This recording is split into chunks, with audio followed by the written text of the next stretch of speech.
날마다 솟는 샘물과 함께하는 오늘의 큐티 시간입니다.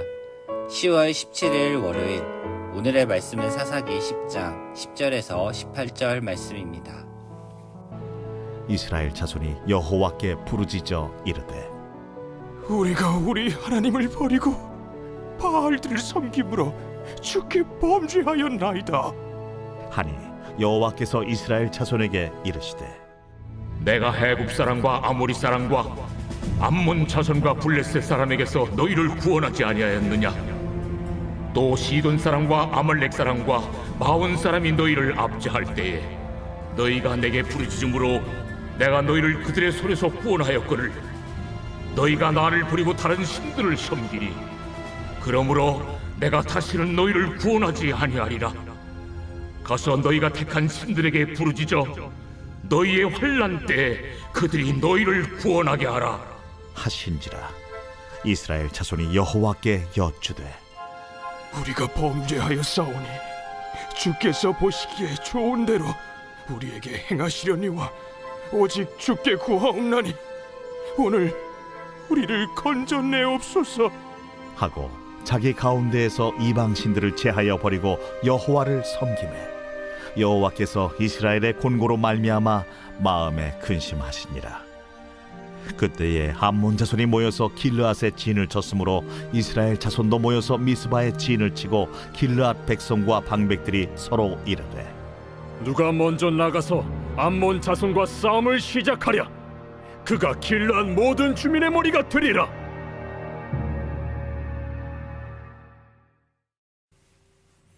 할렐루야. 오늘 하루도 하나님의 말씀을 사모하며 나아가는 안천교회 성도님들에게 하나님이 주시는 평안과 기쁨이 넘치는 하루가 되길 바랍니다. 오늘 우리가 듣는 하나님의 말씀을 통하여서 하나님의 뜻을 깨닫고 순종함으로 나아가는 하루가 되시길 기도합니다. 오늘 우리가 함께 묵상할 말씀은 사사기 10장의 말씀입니다. 사사기는 21장 25절의 말씀처럼 그때 이스라엘의 왕이 없으므로 사람이 각기 자기의 소견에 옳은 대로 행하였더라. 이 말씀에 대한 구체적인 이야기를 다루고 있습니다. 앞서 7장부터 9장까지는 대사사였던 기드온과 아비멜렉에 관한 이야기가 이어졌습니다. 이스라엘 백성들은 지속적으로 하나님을 배반하였고 또 심판을 받습니다. 그리고 사사를 통해서 구원함을 얻었습니다. 여기서 그 배반은 무엇일까요? 배반은 애굽에서 이끌어내어 가나안 땅에 살도록 인도해 주셨던 하나님을 잊어버리고 우상을 섬긴 일입니다. 우상을 섬길 때마다 이스라엘 백성들에게는 크고 작은 어려움이 항상 따랐고 이를 통해서 이스라엘 백성들이 하나님의 도우심을 간구하게 되었습니다. 앞서서 기드온을 통해서 큰 전쟁에 승리하였고 이스라엘은 평화를 누리게 됩니다. 10장 1절에서 3절 말씀을 보면 기드온 이후에 돌라와 야일 사사를 통해서 45년이라는 짧지 않는 시간 동안에 이스라엘 백성들은 평화를 누리는 것을 보게 됩니다. 하지만 평화와 평안을 취할 때에는 늘 주의해야 합니다. 왜냐하면 6절을 보면 이스라엘 백성들이 다시금 여호와의 목전에 악을 행하여 우상을 섬겼다고 말하고 있습니다. 사람은 본래 성향이 서 있으면 앉고 싶고 앉아 있으면 눕고 싶고 눕고 나면 자고 싶은 게 사람의 성향입니다.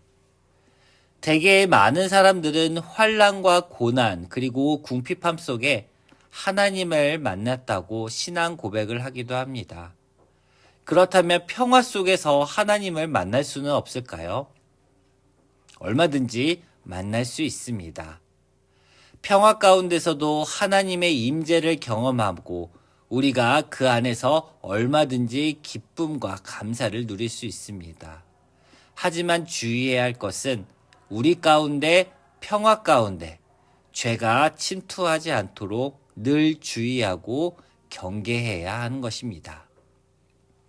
이스라엘 백성들은 6절에서 여호와를 버리고 다른 신들을 섬겼다고 이야기합니다. 수많은 우상의 숫자가 있겠지만 성경에서는 7가지의 우상의 이름을 언급하고 있습니다. 이 7이라는 수는 완전수입니다.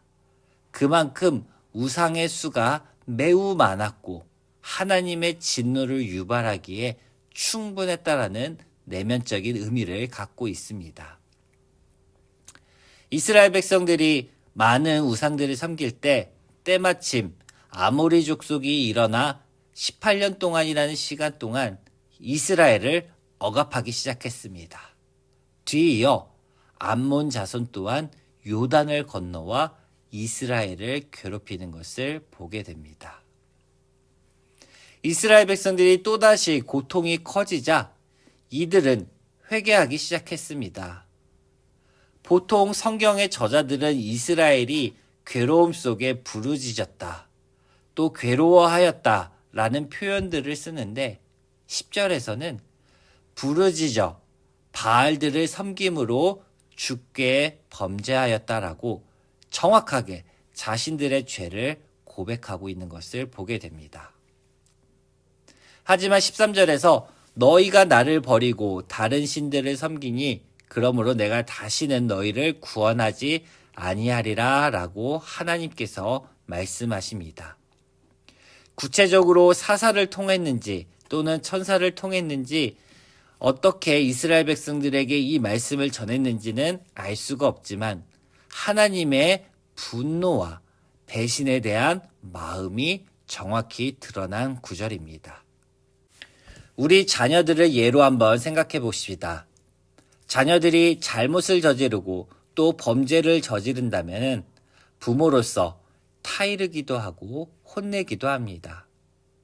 때로는 달콤한 제안을 하면서 자녀들에게 선물을 해주며 달래고 싶어 하기도 합니다. 그런데 한 번, 두 번, 세 번 자꾸만 말을 듣지 않는다면 어떻게 될까요?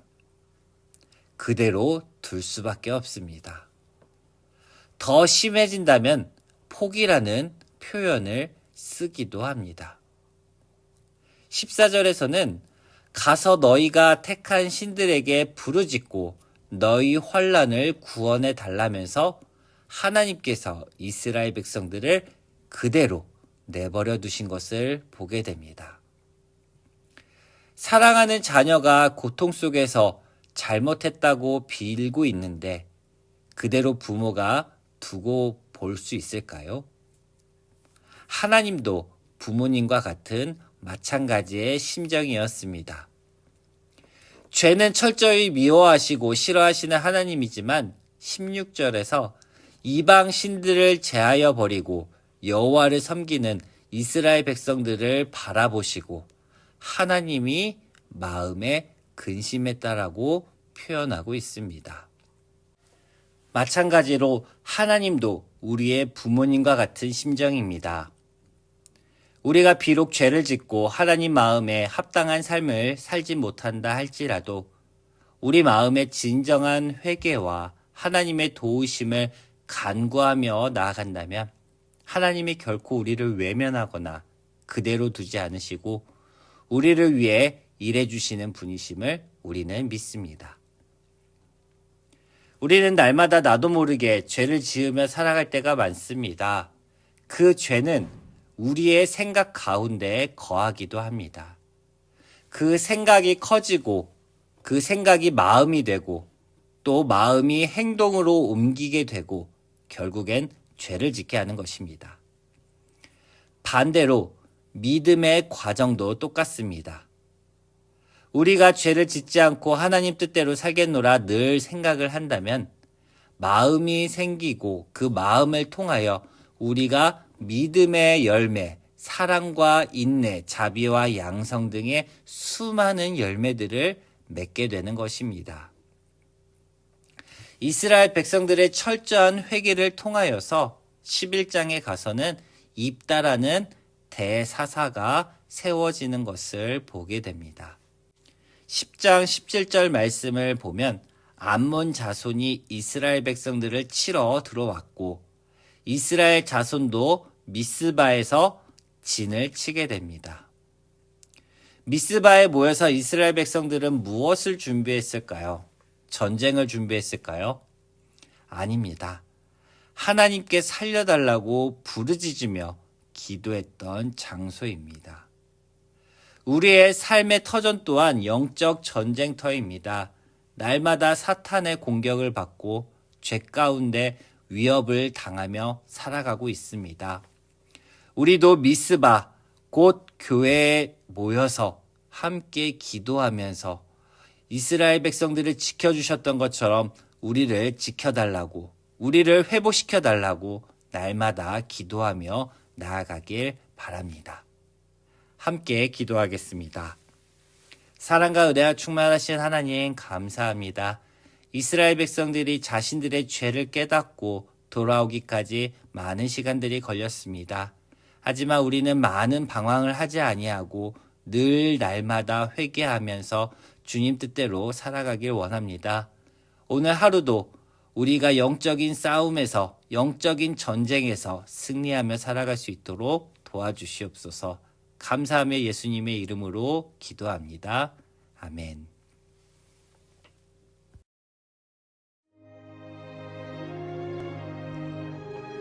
하늘에 계신 우리 아버지의 이름을 거룩하게 하시며 아버지의 나라가 오게 하시며 아버지의 뜻이 하늘에서와 같이 땅에서도 이루어지게 하소서.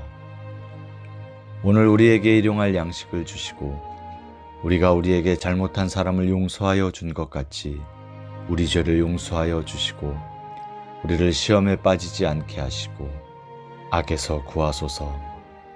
나라와 권능과 영광이 영원히 아버지의 것입니다. 아멘.